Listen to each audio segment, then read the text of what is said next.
The Ministry has fallen. They are coming. Umbridge has instituted multiple High Inquisitors at wizarding schools across the country. The decree for the reasonable restriction of underage sorcery has been updated.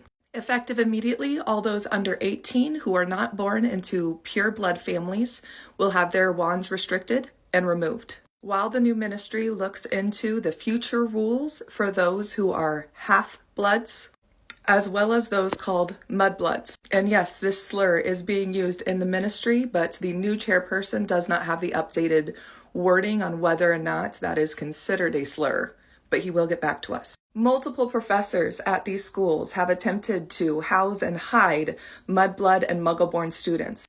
The continued fear that comes from the bullying and outright violence that the pureblood students continue to practice against these children is causing these professors great deals of concern. However, under Umbridge's newest decree, these teachers can be put into Azkaban for hiding any of these students. The new ministry also did a sweep of the Forbidden Forest today. Lucius Malfoy said today in a press conference that they got all the worst offenders of the worst kinds of non-magical families, as well as magical creatures that were lesser than anyone that should have ever been allowed on the grounds of a great school like Hogwarts. As many know, the former groundskeeper was arrested and brought to Azkaban last week, and the fear that his lack of protection of the forest would allow these important and up until that point protected magical creatures to live in peace and harmony was no longer deemed a safe and reasonable choice by the new ministry. Despite the fact that the 800 beds have not yet been turned into 30,000 at Azkaban,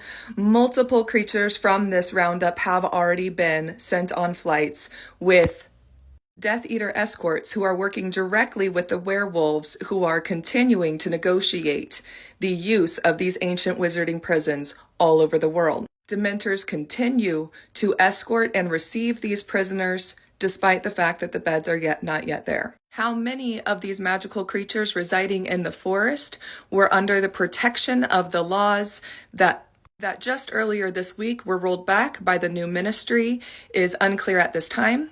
The Census Bureau website that recorded all that did go missing, and it appears that the ministry officials themselves are not quite sure what these new departments are doing, as the government employees that did serve the former ministry continue to be locked out of their office building. The Ministry of Magic says it needs time for this new administration to understand the workings of these departments, but Arthur Weasley, along with many of his ministry companions, continued to refuse to give any of the information to the Death Eaters who are taking over their offices. Though the telephone entrance continues to be blocked and the ministry workers continue to protest and gather outside, we do have intel that those who are already part of Dumbledore's army were able to connect in over 50 states today with members of Order of the Phoenix to continue to inform the families that chose to put these pure-blood fanatics into office that every magical person that they love and care about that is not a white pure-blood man is at risk.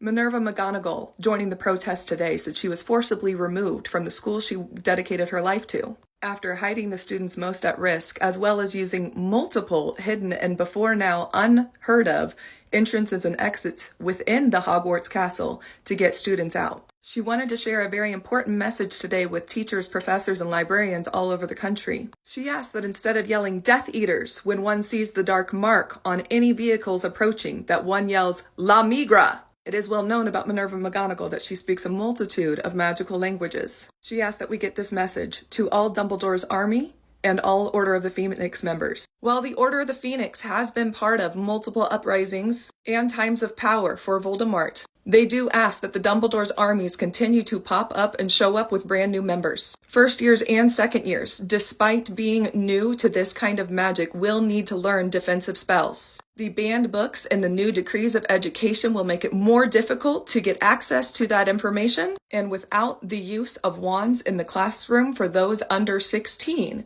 who are indeed pureblood, it might be possible that the knowledge base and the understanding of how this magic works and is meant to be implemented may continue to slide back. As an educator, Minerva continues to implore people to read and understand Hogwarts: A History. But additional texts will continue to be provided. While many are upset with the Quibbler for using the works of Gilderoy Lockhart to continue to explain the parallels happening in the Ministry of Magic now in our wizarding world, I understand and I apologize. While we understand that the author of these stories wrote so many of the most phenomenal magical things down and created a world of parallels that very few people will be able to have cross more generations than this particular author did, we regret that he decided to join the side of the Death Eaters. While we agree the author himself is very problematic, the works that he was able to contribute and the way that people are able to understand those works through both the books and the film adaptations allow us to spread the word. The betrayal that the generation above us, who allowed us to understand the world of safety that magic was meant to provide, as well as how easily that could be taken away, were the very ones that betrayed in the end. When it came time for empathy, they chose control and power. When it came time to defend the vulnerable,